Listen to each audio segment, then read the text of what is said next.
का भार बहुत बढ़ रहा है महाराज। गंगा मैया भी पाप सहन करने में असमर्थ हो रही है। और आपने देखा महाराज पीछे पहले कोरोना आया तो आदमियों के ऊपर जीना बड़ा मुश्किल हो गया, और उसके बाद गौ माताओं के ऊपर भी एक बीमारी आई के लिए बोलो। एक बात बताऊं, बुरा लगेगा आपको, मैंने कल कथा में बताया था कि गौ माता ही एक ऐसी देवी है और दूसरे तुलसी मैया ऐसी देवी है जो दूसरों पर आने वाली आपत्ति को अपने सिर पर लेती है। कोरोना क्यों आया? क्योंकि हमने पाप बहुत भारी किए थे, लोगों ने बचने का प्रयत्न किया और फिर इतने पाप ज्यादा बढ़ गए। गौ माता ने अपने सिर पर पापों को ले लिया और गौ मैया के शरीर में वो बीमारी लग गई कि हम आप लोगों के पाप गौ माता ने लिए हैं।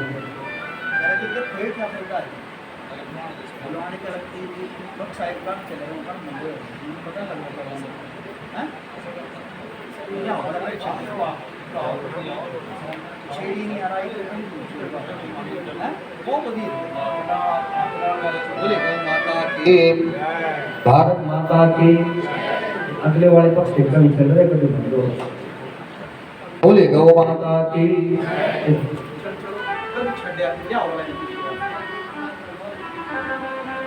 बोले गौ माता की, भारत माता की।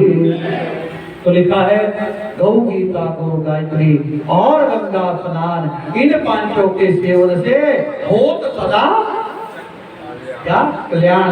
यदि कल्याण चाहते हो तो भैया बिना गौ सेवा किए हुए होने वाला नहीं है। बोलो गौ माता की। हम आप सभी लोगों को बड़ा पावन इस समय मिला हुआ है ये गौ माता की सेवा और गौ माता की कथा को सुनने का।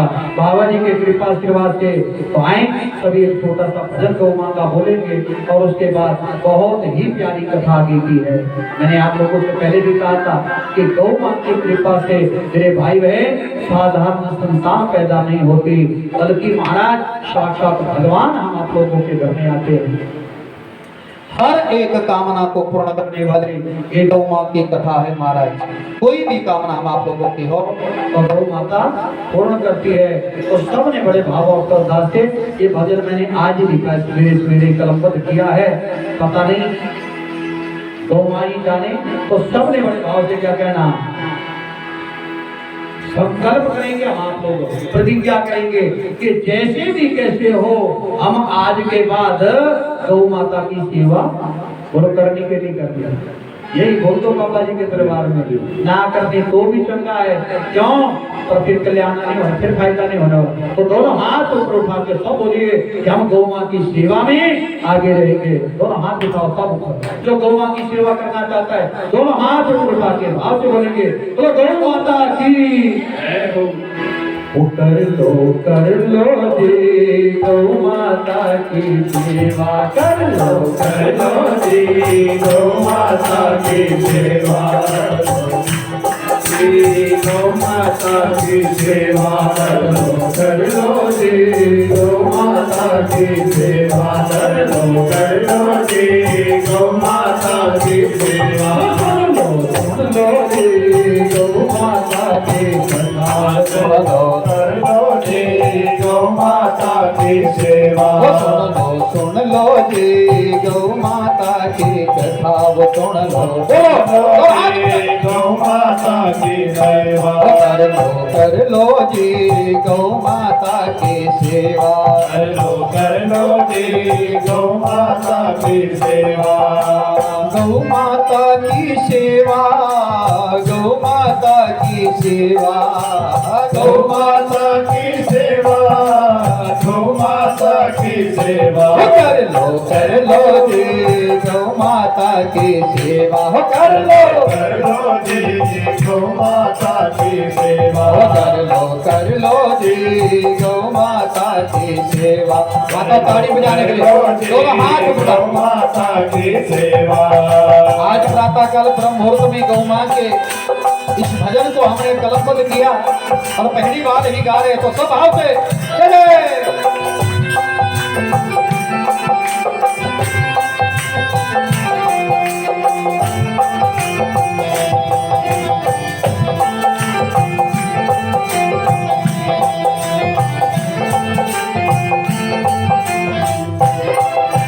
मानव चोला मिला है दुर्लभ ये ना मिले दोबारा। माधव चोला मिला है दुर्लभ ये ना मिले दोबारा। ओ मानव चोला मिला है दुर्लभ ये ना मिले दोबारा। मानव बोलिए चोला मिला है दुर्लभ ये ना मिले दोबारा। गौ माता की सेवा कर लो, गौ माता की सेवा कर लो, देकर हरा चारा कर लो जी। गौ माता की सेवा कर लो जी, गौ माता की सेवा। ओ सुन लो जी गौ माता की कथा, सुन लो जी गौ माता की कथा। गौ माता की कथा ये सुन लो, गौ माता की कथा ये सुन लो, गौ माता की व्यथा को सुन लो जी। गौ माता की व्यथा सुन लो जी गौ माता की सेवा। कर लो जी गौ माता की सेवा।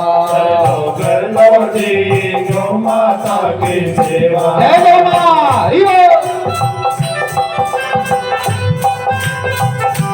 सभी भाव से संकल्प करें जितना भी हो सके हे गौ मां हम अवश्य आपकी सेवा करें, हमें सामर्थ्य देना, हमारा मन आपकी सेवा में लगे। क्यों हम ही नहीं मेरे भाई बहन, ये गौ मां की सेवा तो समस्त देवी देवता भी करते। भाष बोलो।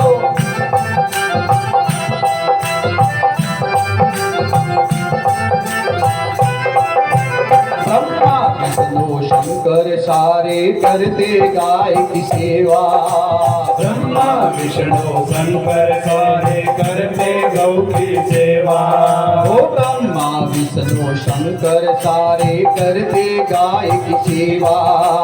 ब्रह्मा विष्णु शंकर सारे करते गाय की सेवा। गाय की सेवा जो भी करता, गाय की सेवा जो भी करता, गाय की सेवा जो भी करता, गाय की सेवा जो भी करता, मिलता उसको मेवा। कर लो जी गौ माता की सेवा। कर लो जी गौ माता की सेवा। कर लो जी गौ माता की सेवा। आप सब मेरा हाथ माता ऊपर उठेंगे, आनंद आएगा। गौ मां की सेवा के लिए जाओ।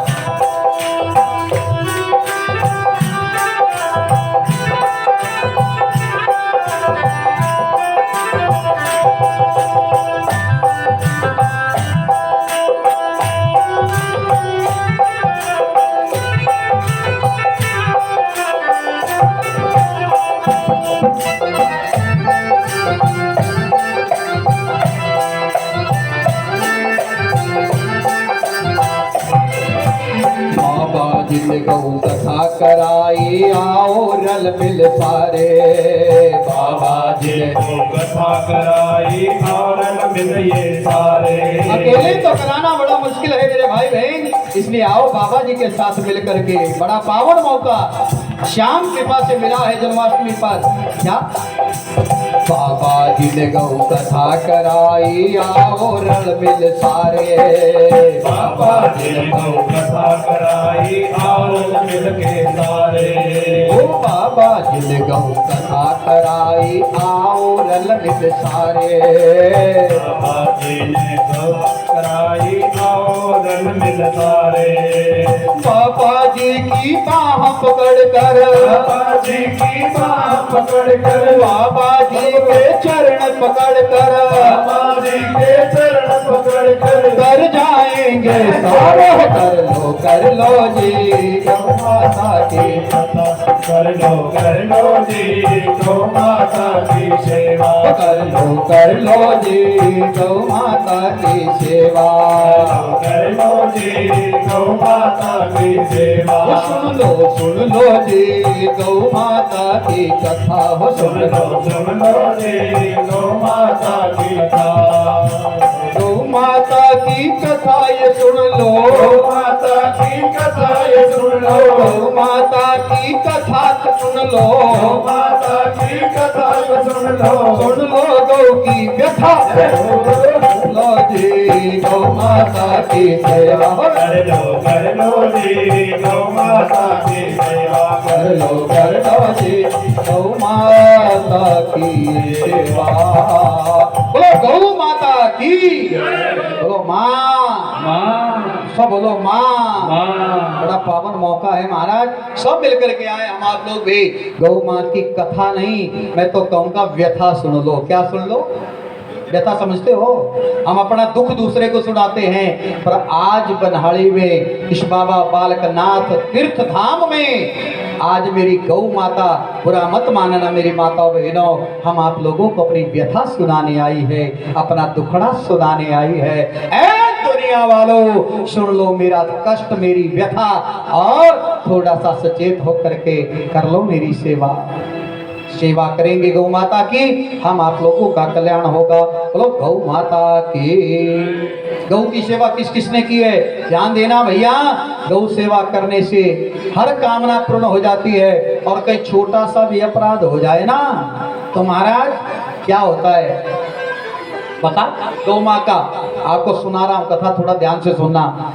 कभी भी लिखा है, आपको बताऊं, यदि कहीं गौ माता मिल जाए तो क्या करना बोलो? डंडा मारना, नरक में भी नहीं मिलनी जगह। लोग कहते गाय को कसाई काट रहा है, माफी चाहता हूं शब्द कड़वे है, पर कहे बिना रह नहीं सकता, क्योंकि कड़वी दवाई काम ज्यादा करती है। लोग कहते कसाई काटते हैं, मुसलमान काट रहे हैं गाय को, तब मुसलमान नहीं काट रहे। आज गाय को इतना खतरा मुसलमानों से नहीं है जितना खतरा हिंदू भाइयों से है।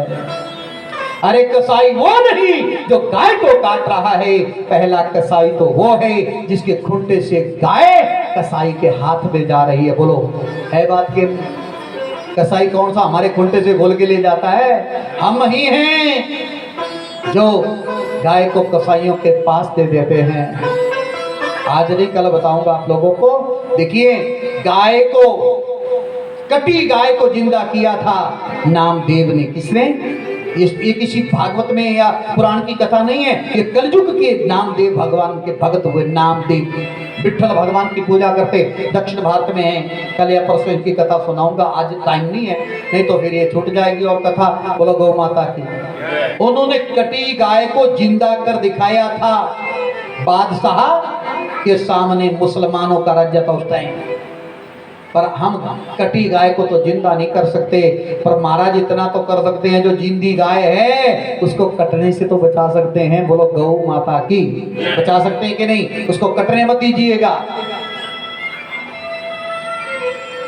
और रास्ते में गाय मिल जाए, ब्राह्मण मिल जाए, संत मिल जाए, भगवान का मंदिर हो, पीपल का वृक्ष हो, तो महाराज क्या करना? बोले गर्दन खड़ी करके नहीं निकल जाना। क्या करना भला? प्रणाम कर ले। क्या करना? क्यों करना भला? बता रहा हूं आपको, बहुत प्यारी कथा है, सब बोलेंगे भाव से। जय गौ माँ, जय जय गौ माँ, जय गौ माँ, जय जय गौ माँ, जय गौ माँ, जय जय गौ माँ, जय गौ माँ, जय जय गौ माँ, जय गौ माँ, जय जय गौ माँ, जय गौ माँ, जय जय गौ माँ, जय गौ माँ, जय जय गौ माँ, जय गौ माँ, जय जय गौ माँ। सूर्य वंश एक भय उन देशु, नाम दिलीप अवध तेजेशु, संतति रहित गयो गुरु पाहि, कारण का मोर सुत नाहि। जय गौ माँ, जय बोलो। जय गौ माँ, जय गौ माँ, जय जय गौ माँ, जय गौ माँ, जय जय गौ माँ, जय गौ माँ, जय जय गौ माँ। गौ माता की जय। वर्णन आता है कि महाराज सूर्य वंश में दो ही तो वंश है, सूर्य वंश और चंद्र वंश। सूर्य वंश में एक राजा हुए, नाम है दिलीप। क्या नाम है? राजा दिलीप आपने सुना होगा, उनकी पत्नी का नाम है सुदक्षिणा। और महाराज राजा है, राज कर रहे बड़े आराम से, भगवान का भजन भी करते हैं, लेकिन और सब घर में है, लेकिन घर में संतान नहीं है। ध्यान देना, कैसे होगी संतान हमारे घर में भी? देखो लिखा है, बोले देव प्रसन्न और पितृ प्रसन्न। तो महाराज समझ लो हमारा वंश जरूर बढ़ता है। वंश रुक जाए यदि बढ़ने से तो समझ लेना कहीं नहीं कहीं पितरों का या देवताओं की करोपी है। तो कैसे जाएगी? ये नियम है आज। कहा और तो सब है, लेकिन बेचारों के घर में संतान नहीं हुई। और संतान ना हुई तो कई साल हो गए, 10-12 साल हो गए। और पता क्या हुआ, प्रजा में सब लोग जो हैं वो हल जोतने का टाइम आया, बीज बोने का, मतलब समझो आम भाषा में कि बातर पड़ गई। क्या पड़ी? बारिश हुई, बीज बोने का टाइम आया। सब लोगों ने अपने अपने बैल खोले, हल उठाए। अब आजकल तो हल भी गए, वो बैल भी गए। बोलो जय गौ माता, बोलो जय गौ माता। अब तो महाराज लोहे के ही आ गया सारा, वो आदमी भी बस गया, कुछ नहीं कहता। तो महाराज हुआ क्या, वो सब प्रजावासियों ने अपने अपने खेतों को जब बैलों को ले जाने लगे और बीज साथ में लेकर के बोने के लिए गए, तो इतने में राजा और सुदक्षिणा आगे से आए। ध्यान देना, बात समझना। जैसे आगे से आए महाराज, तो सब लोगों ने जिन के सामने आगे से राजा और रानी आए, उन्होंने क्या किया, अपने बैल मोड़े और अपने आप घर को वापस आ गए। क्यों बोला? कारण पता? अरे इनके घर में पुत्र नहीं है, ये निपुते हैं, इनके घर में बीज नहीं है। इनका मुंह देख करके यदि हमने खेत में बीज डाला तो महाराज हमारा बीज पैदा होने वाला, समझाई ना बात, नहीं है। और महाराज राजा ने देखा ये सब प्रजावासी मेरा मुंह देख करके और सब अपने अपने घरों को चले गए, इन्होंने खेत बीज नहीं बोए। उन्होंने वापिस राजा अपने राजमहल में आया, वेद पाठी ब्राह्मणों को बुलाया, सभा लगाई। सभा लगा के कहा, अरे बताओ, ये प्रजावासी आज मुझे देख करके महाराज सब किसी ने बीज नहीं बोया, बीज बोने का समय था और ये अपने अपने घर को चले गए, क्या कारण है? ब्राह्मण देवताओं ने खोज करी और एक ब्राह्मण ने कहा, वैसे राजन आपके सामने बोलने का साहस तो नहीं होता, आप राजा हैं, लेकिन महाराज हम सत्य कहते हैं, इन लोगों ने आपको बोला तो कुछ नहीं, क्योंकि आप राजा है, राजा के मुंह पर क्या बोलना, डर नहीं होता राजा का। लेकिन ये घर को वापिस इसलिए आए क्योंकि महाराज इन्होंने आपका मुंह देखा और आपके संतान नहीं है। इन्होंने यही विचार किया कि यदि हमने इसी तरह से इनका राजा का निपुते का मुंह देख के यदि खेत में बीज डाला तो हमारे भी बीज उगने वाला नहीं है। राजा को लगा, अरे क्या मेरा मुंह इतना बुरा है, संतान ना होने का इतना भारी बुरा मान गए ये लोग, मेरी भी संतान होनी चाहिए। ब्राह्मण देवताओं को कहा, आप उपाय करो, मेरी जन्मपत्री देखो, कुंडली देखो, इन प्रकार से जो भी आप चाहो वो यज्ञ मेरे घर में कराओ, पर मेरे पुत्र होना चाहिए। ध्यान दीजिएगा माताओं, ब्राह्मण देवताओं ने क्या किया, चंडी अनुष्ठान गया, रुद्राभिषेक कराया, गोपाल संतान का भी पाठ करा लिया, पर राजा रानी के संतान हुई नहीं। महाराज ब्राह्मण भी जब फेल हो गए तो राजा को अच्छा नहीं लगा, अरे संतान तो होनी चाहिए, मैं निपुता रह गए, बात अच्छी नहीं। और क्या किया देखो, हट फिर करके हम आप लोग कहाँ जाते हैं, गुरु जी के पास। इसलिए गुरु बड़ा जीवन में जरूरी है। राजा रानी दोनों इकट्ठे होकर के और गुरु वशिष्ठ जी के, उनके गुरु का नाम है वशिष्ठ। क्या नाम है? वशिष्ठ ऋषि, आपने सुना होगा। और पहले जितने भी ऋषि मुनि महात्मा होते थे, इनके पास गाय जरूर होती थी। गायों से ही गोत्र शब्द बना है। हम आप लोगों का गोत्र होता है ना, बोलो है किसी को? कईयों को तो अपने गोत्र का भी पता नहीं होता कि क्या गोत्र है। और यही हाल रहा तो 10-20 साल बाद तो यही पता नहीं होना कि गोत्र बोलते किसको है। बोलो गौ माता की। आगे कथा सुनाऊंगा आपको। तो महाराज अब गुरु वशिष्ठ के पास गए, चरणों में प्रणाम किया और राजा को आया हुआ देखा तो वशिष्ठ ने कहा, आओ राजन, कैसे आना हुआ? प्रणाम करके राजा को बिठाया और आसन दे करके कहा गुरुजी आप तो सब अंतर्यामी हैं, आप तो सब कुछ जानते हैं, आपसे कुछ छुपा नहीं है। गुरुजी आप तो जानते हैं, देखो मैं क्यों आया हूँ। हाँ महाराज जान लिया मैंने, आप इसलिए आए क्योंकि आपके संतान नहीं है। जैसे बाबा जी के पास आते हैं ना लोग, तो बताना थोड़े पड़ता है, बोलो बताना पड़ता है। ये सब कृपा उस भगवान की है। मैं तो कहता हूं न जाने कितने लोगों की, कितनी निपुति मेरी माता बहनों की झोलियां बाबा जी ने भरी है। और मैं परमात्मा से गौमांस से प्रार्थना करता हूं, बाबा जी इसी तरह से 100 साल से भी लंबी आयु इनकी हो, आरोग्यवान रह करके ऐसे ही दीन दुखियों के दुख बाबा जी दूर करते रहे। इस दास को भी पुत्र की प्राप्ति हुई है तो बाबा जी का ही कृपा आशीर्वाद से हुई है, हम भूल नहीं सकते। हम स्वार्थी है ना महाराज, भूल जाते हैं बाबा जी को। लेकिन मैं यही कहता हूं महाराज, भूलना मत। मतलब ही है ना, मतलब निकल गया तो भूल जाते हैं। आज गुरुदेव भगवान ने कहा आपके घर में संतान नहीं है। बोले हाँ महाराज, कैसे संतान होगी, उपाय बताओ। तो बाबा जी भी उपाय बताते हैं अभी ना, ये कर लो, ऐसा कर लो, ये दोष है, ऐसा कराओगे सब हो जाएगा। ध्यान देना, कर्म सब आदमी करते हैं, लेकिन जब तक गुरुदेव भगवान और मेरे परमात्मा का आशीर्वाद नहीं होता तब तक वो फलित होने वाला नहीं। मेहनत सब नहीं करते है कि नहीं, सब मेहनत करते हैं, लेकिन कईयों को थोड़ी मेहनत करने से बहुत मिल जाता है और कईयों को बहुत मेहनत करने से भी कुछ नहीं मिलता। कारण क्या है, कहीं ना कहीं भूल होती है हमारी। गुरुदेव ने कहा, बोले राजन आपको दोष लगा है, काहे का? एक बार आप देवराज इंद्र की नगरी में जा रहे थे, और जब देवराज इंद्र की नगरी में जा रहे, जाते जाते अभिमान, राजा है ना, गर्दनियों नहीं अकड़ती आदमी के पास, देखा ही होगा आप लोगों ने, बुरा नहीं मानना।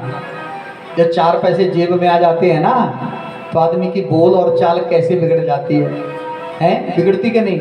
और सबकी नहीं बिगड़ती, ये आप कह नहीं सकते। हमारे बड़े भाई जगोता जी है, मैं नाम लेके कभी नहीं किसी को कहता, लेकिन कितनी बड़ी कृपा बाबा जी के इनके पास है। भगवान करे दिन दुगने रात चौगने तरक्की करे, हजारों लोगों को मेरे भाई बहन रोजगार दिया है, लेकिन फिर भी बाबा जी के दरबार में बैठ करके यहाँ पर इस गौ कथा का आनंद ले रहे, और हर तीर्थों पे जहाँ भी कथा होती है वहाँ जाते हैं। कितनी निष्ठा है, जब तक हमें निष्ठा नहीं होगी प्राप्त कुछ नहीं होगा। और इनकी ब्राह्मणों के ऊपर जो निष्ठा है उसको भी मैं प्रणाम करता हूँ। मैं तो चाहता हूँ सबके ऊपर ऐसी कृपा हो जैसी हमारे भाई जगोता जी के ऊपर कृपा की है, लेकिन अभिमान रत्ती भर नहीं, और ऐसा होना भी नहीं चाहिए। और हमारे जैसे के पास 4 पैसे के आते गर्दन एवं जाते महाराज, अकड़ के जाते हैं। क्यों भला? क्योंकि उसकी कृपा नहीं है। घमंड तो वही करता है जिसने कुछ देखा नहीं हो महाराज। मैं तो हर जगह यही भगवान से कहता हूँ, और बाबा जी से भी हर बार कहता हूँ कि कोई कमी नहीं छोड़ी है भगवान ने, बस अभिमान ना आने पाए। पर इसका पता नहीं लगता, ये वायरस बड़ा खराब है, कहाँ से अंदर घुस जाए। बस कृपा रखना बाबा जी, कभी अभिमान घमंड ना आए। बस जब तक जिंदा रहूं तब तक यूं ही हरि का नाम गुणगान करता रहूं, और आपकी कृपा से बस बहुत कुछ मिला है और कुछ नहीं चाहिए। बस यही आशीर्वाद हो कि हम तन मन हमारा सुरक्षित रहे, और भगवान की और ज्यादा कथाओं के द्वारा जन जन में भगवान की कथाओं का, गौ कथाओं का प्रचार करते रहें और अभिमान से बचे रहें। बस यही चाहते हैं। गुरुदेव भगवान वशिष्ठ ने कहा, राजन अभिमान में आकर के आप राजा इंद्र के यहाँ जा रहे थे, मैं राजा हूं। रास्ते में आपको मैंने शुरू में ही कह दिया कि ब्राह्मण मिले, गाय मिले तो देखो गर्दन जरूर झुका देना। क्या करना? आपको कामधेनु गाय रास्ते में मिली। क्या मिला? कामधेनु गाय रास्ते में मिली। और राजन आपने अभिमान में आकर के गाय को प्रणाम नहीं किया।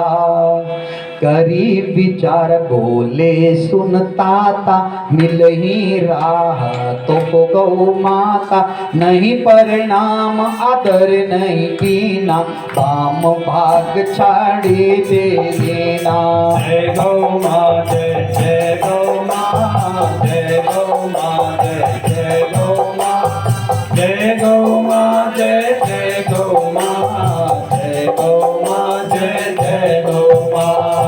यही कारण नहीं धन्य तुम्हारे, सेवहु नंदिनी वचन हमारे, कहीं प्रणाम आदर नहीं केना, पाम भाग छाड़े दे देना। जय गौ माँ जय गौ माँ, जय गौ माँ जय गौ माँ, जय गौ माँ जय गौ माँ, जय गौ माँ जय गौ माँ। गुरु वशिष्ठ ने कहा, राजन आप जब जा रहे थे आपको वो गाय माता मिली, आपने गौ माता को, यही गलती है, देखो और कोई गलती नहीं है, ध्यान दीजिएगा। अब गाय को प्रणाम न करने वाले को इतनी बड़ी सजा मिल सकती है, तो जो गाय माता का तिरस्कार करता है साहब, उसको उसका हाल क्या होगा, ये भी सोचनीय विषय है। आपने गौ माता को प्रणाम नहीं किया, वाम भाग से बस छाड़ी ते ही दीना, बस अपने बाएं अंग से निकल गए और आगे हो गए। यही कारण नहीं तनिया तुम्हारे, उसी माँ गाय का श्राप तुम्हें लगा और तुम्हारे घर में संतान नहीं है, संतान सुख से आप वंचित रह गए। गुरुदेव भगवान मेरे से गलती हो गई, अपराध क्षमा करो। कहा अब आपको इसका प्रायश्चित करना पड़ेगा। बोले प्रायश्चित में क्या करना पड़ेगा? बोले जिस गाय की आपने अवहेलना करी है, तिरस्कार किया है, प्रणाम नहीं किया, उस गौ माता की आपको सेवा करनी पड़ेगी। यदि वो गौ मैया प्रसन्न हो जाए तो महाराज आपके घर में अवश्य में वो पुत्र होगा। बोले महाराज अब मैं गौ माता उस कामधेनु को कहां से लाऊं? कहा कोई बात नहीं राजन, तुम्हारे पास वो कामधेनु नहीं तो उसी कामधेनु गाय की जो नंदिनी गाय है, वो नंदी गाय मेरे पास है। किसके पास? मेरे पास। लो राजन, इस नंदिनी गैया को ले जाओ, अपने घर में ले जाना और जाकर के गौ माता की इस नंदिनी की सेवा करना। राजा है, राजा छोटा मोटा नहीं है महाराज, समझे बात की नहीं। राजा रानी को जब पता लगा तो दोनों राजा रानी को बता दिया, बिना किसी भेदभाव के, मन में ये ना है कि हम गाय की सेवा कर रहे हैं, अरे ये गाय नहीं, ये 33 करोड़ देवता इस नंदिनी में है। जिस दिन ये नंदिनी प्रसन्न हो जाएगी तुम्हारे को वरदान देगी। और वर देने में अक्षर यदि मैं कहा करता हूं मेरे भाई बहन, वरदान देने में यदि कोई सक्षम देव है तो वो गौ है। कौन है? वर मांगते हो ना, बोलो वर मांगते हो ना, तो क्या कहते हैं? वर कौन देता है? बोलो गौ, बोलो गौ वर, गौ वर, गाय ही वर देती है। कौन देती है? प्रसन्न हो गई तो जो मर्जी मांग लो महाराज, अन्न धन दूध पुत्र तो मां की कृपा से मिल जाते हैं। राजा रानी दोनों ने महाराज, दिलीप और इनकी पत्नी सुदक्षिणा ने अपने राजगद्दी का परित्याग कर दिया और नंदिनी को लिया, राजमहल में नहीं सेवा करी, जंगल में जाकर के जोगियों का भेष बनाया, ब्रह्मचर्य का पालन किया, धरती के ऊपर शयन करते हैं और नंदिनी गाय को जंगल में चराते हैं महाराज। नंदिनी गाय की पीठ के ऊपर हाथ फेरते हैं, मक्खी भी बैठने नहीं देते, मच्छर भी बैठने नहीं देते, और हरी हरी घास अपने हाथों से राजा रानी तोड़ करके नंदिनी गाय की सेवा करते हैं।